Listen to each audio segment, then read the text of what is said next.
As well as a workplace pension, all members of the Civil Service Pension Scheme will have a state pension. This builds up separately and is linked to your national insurance record. And it's easy to forget that it's there, but it's a really important stream of income to factor into your retirement planning.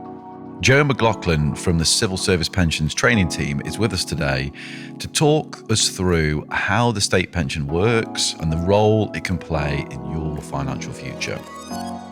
Joe, it's great to see you. Welcome to the podcast. Thanks for having me. Okay, so let's start at the beginning. How does the state pension work, and how much of a difference can it really make to your retirement planning?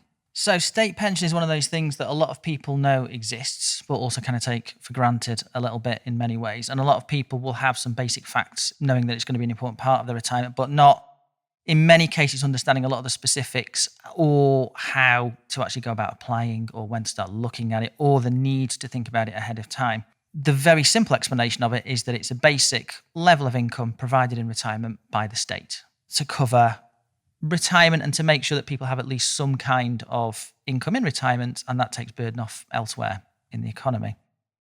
Now, the basic idea for that is that it's based on national insurance. That's the basic principle of how it works. You pay national insurance and you build up an entitlement to state pension as you work. Now, to get something from that, you need to have at least 10 qualifying years, and ideally up to the maximum of 35 years where you'll claim the full value. The qualifying year essentially, again, is tied to this idea about working and paying national insurance. And for most of us in kind of PAYE jobs, you're paying that without thinking about it as part of your salary. It can also include other things where you can get credit, such as parental leave, unemployed in some cases, caring responsibilities, paying voluntary NI contributions as well to kind of top things up in the background. So there is a ways and means that you can build that up without being in a standard 9 to 5, but standard 9 to 5 is where most people will get that from. Might also qualify if you've been working abroad. It's a little bit more complicated and there's some to's and fro's with that, but you can check the Gov website for more info on that. And I'm going to be mentioning the Gov website quite a few times during this. Also regular reviewed. The tools that are available online may change. So depending where you are in retirement, you may want to keep an eye on that as you go forwards as well. In some cases, and again, this is a little bit more complicated, so you may need advice, you can inherit in the right circumstances. And we'll talk a little bit more about spouses and civil partners, I would imagine, later as well. Gov website, or if you need to speak to somebody, because it can get more fiddly in those circumstances. Current rate is £230, 25 pence per week. What exactly you will get comes back again to that 10 or 35 years qualifying period. So if you've got more or less within that scope, that will change the value of what you're getting within there as well.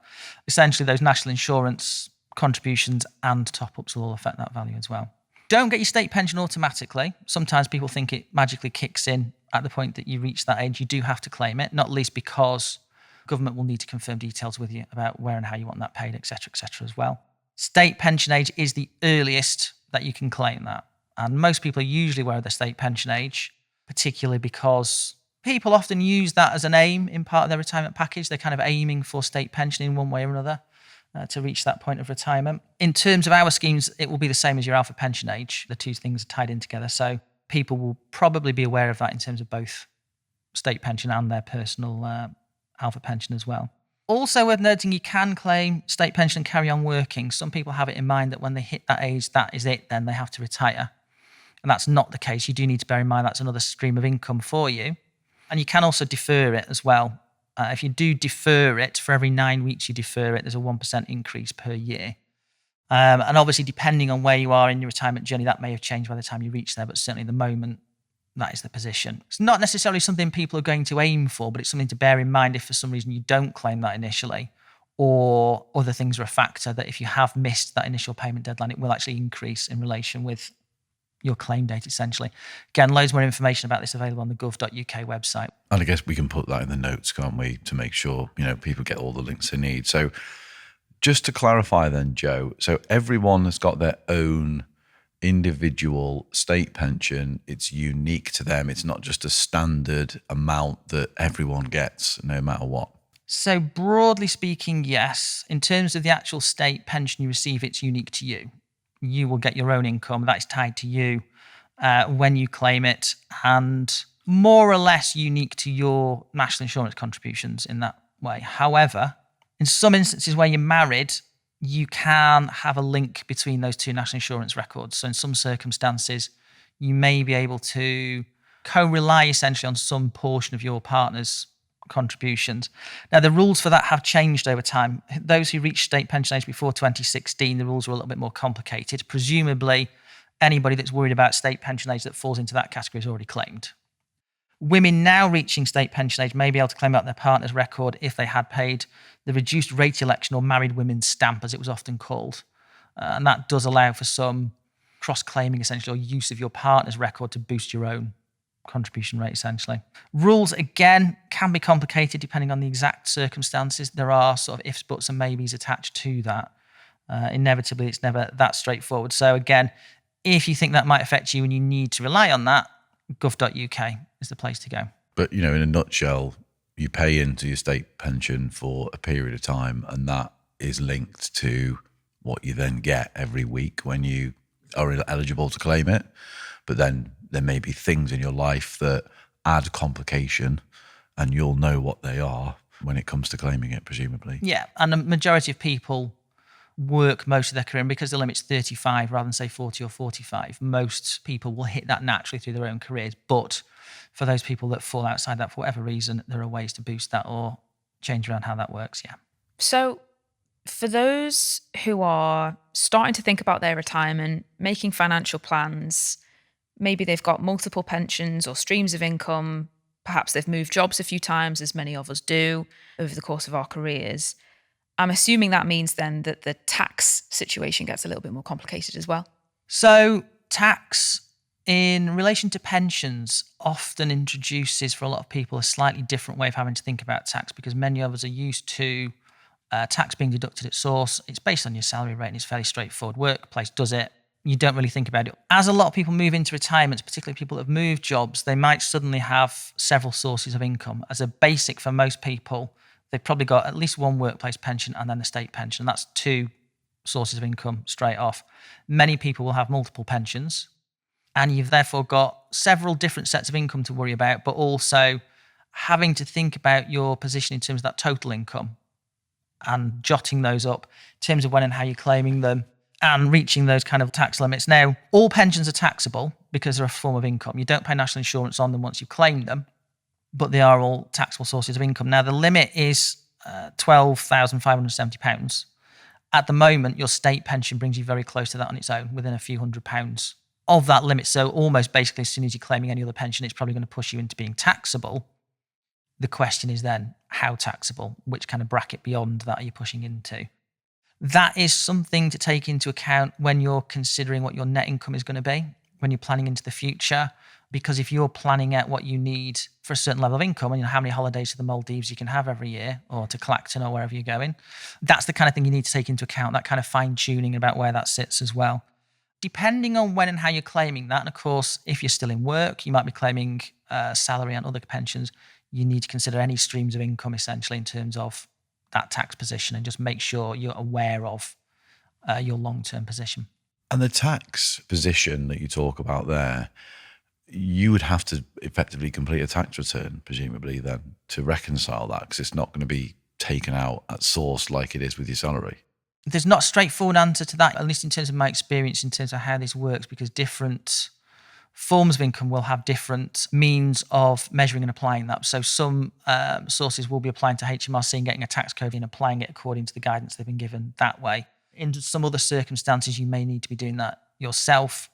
Again, in those terms, if you're getting into that kind of level of detail, you probably need to speak to HMRC just to double check that, or the schemes involved, if you're not sure about where and how that's going to be deducted.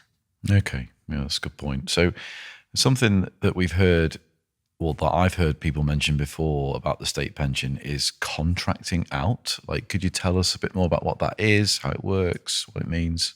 Essentially, prior to 2016, the state offered an option to pension schemes whereby you could opt out of an element of the state pension.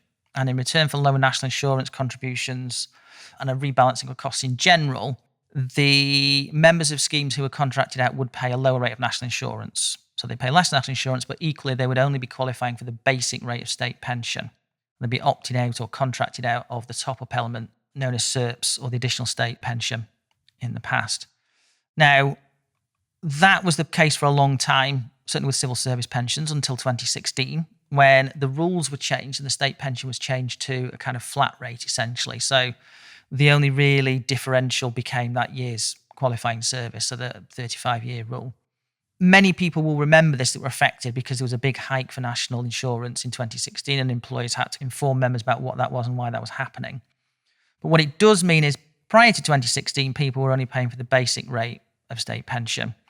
Now, realistically, that was obviously about 9 years ago at the point of recording. So people will have been paying full rate for 9 odd years since then. You'll also have been paying probably in excess of 35 years anyway in most cases, and that will make up some of the shortfall. But for anybody affected by that may be in that position, again, it's well worth checking your position, understanding where you're up to with that overall national insurance contributions package. And again, gov.uk. Okay, so what's the best way then to find out how your state pension is doing? Where would people find that information? You might be surprised to know, Emily. It's gov.uk. Wow. They've got loads of information on there. There's all sorts of tools on there, both in terms of looking at where your state pension is up to, but actually also things like your national insurance record and stuff like that as well. They've got several sets of tools on there that they're useful to plan. If this is the first time you're thinking about it, worth just having a nosy at just to get a feel for what the whole thing looks like in the first place. And potentially, depending on circumstances, you can kind of back pay to fill gaps. But there's a few ifs, buts and maybes in that, depending on exactly when that fell. It's worth having a chat with gov.uk if you're worried.